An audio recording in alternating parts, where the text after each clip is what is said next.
서울의 아파트값이 올 하반기 들어 급등하면서 내년도 보유세 부담이 급격히 커질 전망입니다.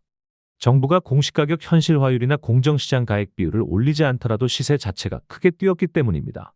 실제로 연합뉴스가 전문가에게 의뢰해 서울 주요 단지의 내년 공시가격과 보유세를 추정한 결과 강남권은 물론 한강벨트 일대에서도 보유세가 올해보다 30%에서 많게는 50%까지 오를 것으로 예측됐습니다. 국토교통부는 올해 공시가격 현실화율을 전국 평균 69% 수준에서 동결하겠다는 방침을 세우고 있습니다. 종합부동산세와 재산세의 공정시장 가액 비율도 각각 60%, 45%로 유지될 가능성이 큽니다. 그러나 이런 동결 조치에도 불구하고 시세 상승만으로 세금이 급증하는 현상이 벌어지고 있습니다.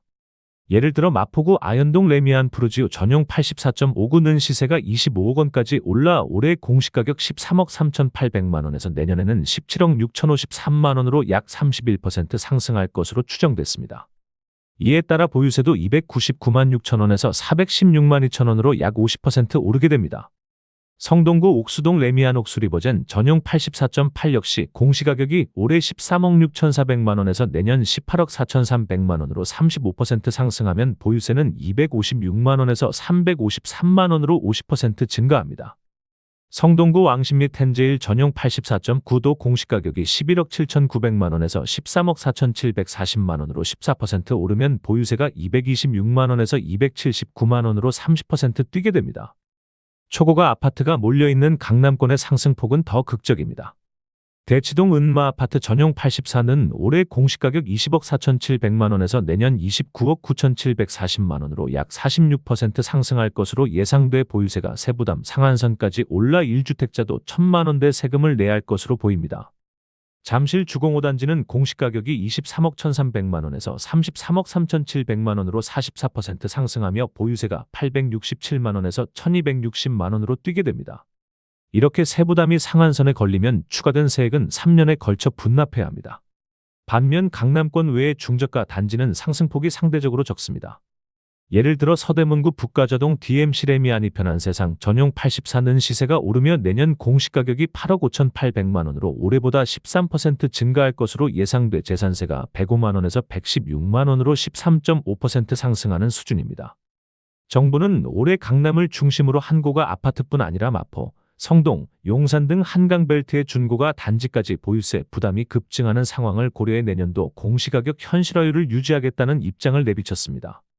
국토부는 이달 13일 부동산 가격공시 제도 개선 공청회를 열고 내년도 현실화율과 공정시장 가액 비율 조정 여부를 최종 확정할 계획입니다.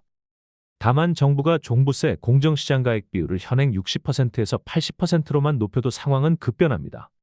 서초구 반포동 레미안 퍼스티지 전용 84의 경우 현실화율을 그대로 두고 시세 상승만 반영해도 내년 공시가격이 33억 6,900만 원으로 18% 오르며 보유세가 1,315만 원에서 1,700만 원으로 32.6% 증가합니다. 하지만 공정시장 가액 비율이 80%로 상향되면 보유세는 1,900만 원으로 올라 세부담 상한에 도달합니다. 재산세 공정시장 가액 비율이 60%로 환원될 경우에는 공시가격 12억 원 이하의 중저가 주택도 세 부담이 늘어납니다. 예를 들어 DMC 레미안 이편한 세상 전용 84의 경우 재산세가 120만 원으로 18%가량 오르게 됩니다. 전문가들은 올해 집값 급등으로 인한 세 부담을 완화하기 위해 공정시장 가액 비율 역시 올해 수준으로 동결할 가능성이 크다고 보고 있습니다.